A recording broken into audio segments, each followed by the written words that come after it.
Кои се перспективите на економски план за Република Северна Македонија? Спомнав, изминатиот период беше актуелно дека ќе имаме работна сила која што ќе покринува економијата од надвор, значи многу реформи. Исто така корекција на доделувањето на субвенциите кои што се покажа како некаде неефикасни, значи ги добиваат луѓе кои што можеби немаат потреба, оние што имаат потреба не ги добиваат. Кои се перспективите за 2023-та? Значи има низа на предизвици. За жал, ние сите сме биле, без разлика дали сме била дел од политичкото делување или сме биле надвор во други сектори, секогаш сме биле очевидци дека не секогаш пристапот кон управување со јавните средства бил добар. И императив на оваа влада и моја лична, можам да кажам, е дека јавните средства се свети. Тоа се средства на нашите сограѓани, на нас самите и како такви мораме така грижливо да се однесуваме.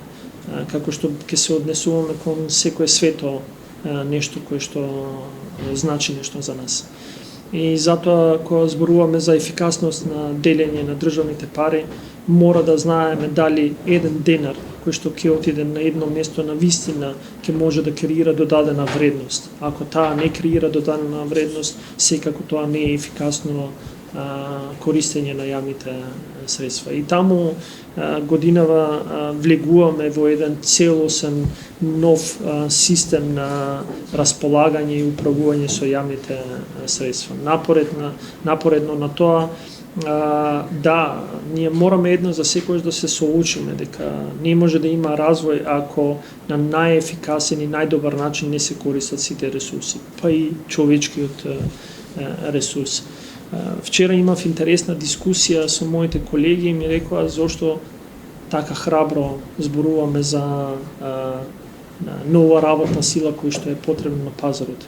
Затоа што за жал последните 10 години имавме голем одлив на работно способно население од државата и таа празнина која што е појавена секако мораш да ја надополниш затоа што ќе биде изгубена можност.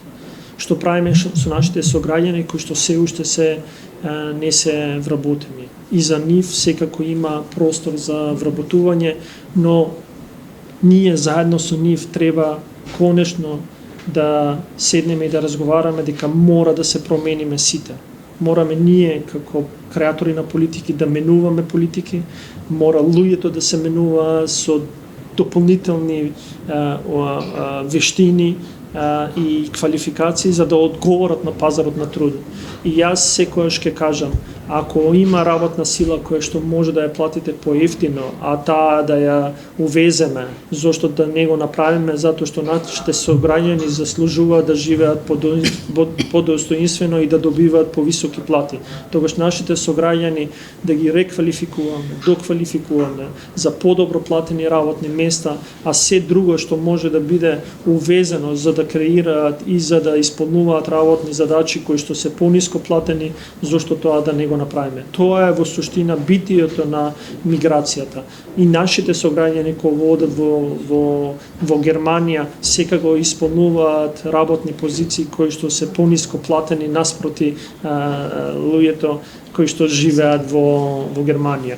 И германците кога одат во Норвешка не секогаш ги добиваат највисоките платени работни места, туку пополнуваат работни места кои што се ослободени затоа што има одредени граѓани на Норвешка кои што не би сакале на таа позиција да работат. Тоа е природен циклус на миграција и ние мораме тоа да го искористиме за да заеднички го донесеме тоа што на вистина го заслужуваат сите, а тоа да видиме добар економски развој и добро состојба во нашава земја. И уште едно прашање би поставила во врска со плановите, да речеме, за следната година, бидејќи од минатите 2 години од кризите научивме дека треба да се планира. Дали имаме никакви проекции за стабилизација, дали имаме веќе направено никакви договори за јаглен, струја за следната година, за следната зима, кои се плановите на тоа? Да. Сметам дека ние и минатата година се зафативме сериозно со предизвиците и на енергетската и на економската криза. Докажавме дека нема да дозволиме да и енергетската и економската криза падне на грбот на граѓанинот. Сите ќе го споделиме ризикот, сите ќе споделиме тоа што секако има негативно влијание од кризите. 2023 сметам дека соодветно е испланирана и сметам дека од аспект на енергетската криза соодветно ќе се справиме. Впрочем, во почетокот на годината ставени се на располагање сите домашни капацитети, најверојатно после 20 на години се случува уште еднаш да имате такво домашно производство наспроти тоа што се случувало претходно. Веќе имаме сигурни извори на газ, не можеме да кажеме дека сме ранливи како што бевме пред една година. Гасоводот од Бугарија, преку кој што можевме да донесеме само руски газ, од оваа година можеме да донесеме и друг газ. Тоа е убавината на диверсификацијата. Од аспект на производство на електрична енергија од јаглен имаме зголемено ископ на јаглен од домашните капацитети, дополнителни договори за увоз на јаглен. Има сериозни инвестиции во обновливи извори на енергија. Се надевам дека наскоро ќе затвориме тендерската постапка и изборот на понудувач за Чебрен, кој што е повеќе децениска желба на различните влади после 18 години. Мислам дека има сериозни изгледи за да избереме компанија која што би го градела Чебрен, и се ова дава навистина добра основа за да верувам дека 2023 и покрај тоа што ќе биде тешка економска, нема да дозволиме да влеземе во рецесија како економија и веќе во 2024 ќе можеме да се стабилизираме. Годинава проекциите се дека ќе имаме некаде 2,5% раст, за да 2024, 25 и 26 стигнеме до тоа што го посекуваме. Веќе 25 и 6 предвидувањата се дека економскиот раст ќе стигне некаде на ниво од 5%, што е тоа е нешто што на среден рок сакаме навистина да го постигнеме и одржиме и дури изголемиме, а наспроти тоа веќе сериозно сме влегле во среднорочно и долгорочно планирање за развојот на нашата земја во сите области.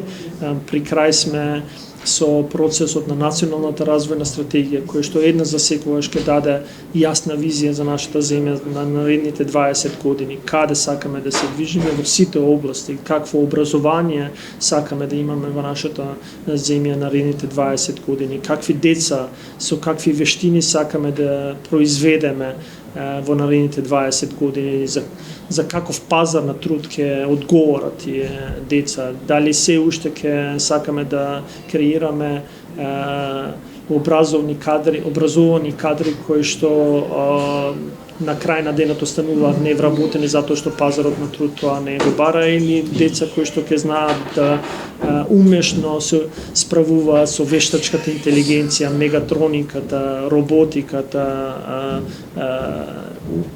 и другите вештини кои што четвртата индустриализација ги бара. Сите овие работи сметам дека ќе добијат одговор соодветен во националната развојна стратегија за која што толку многу зборуваме, а толку малку гледавме дела во изминатиот период.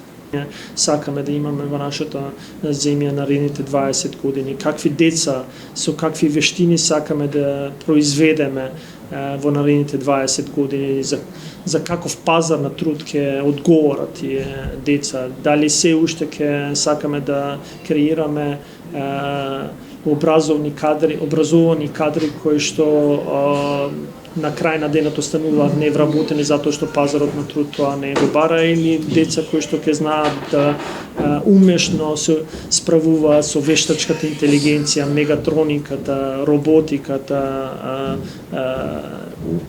и другите вештини кои што четвртата индустриализација ги бара. Сите овие работи сметам дека ќе добијат одговор соодветен во националната развојна стратегија за која што толку многу зборуваме, а толку малку гледавме дела во изминатиот период.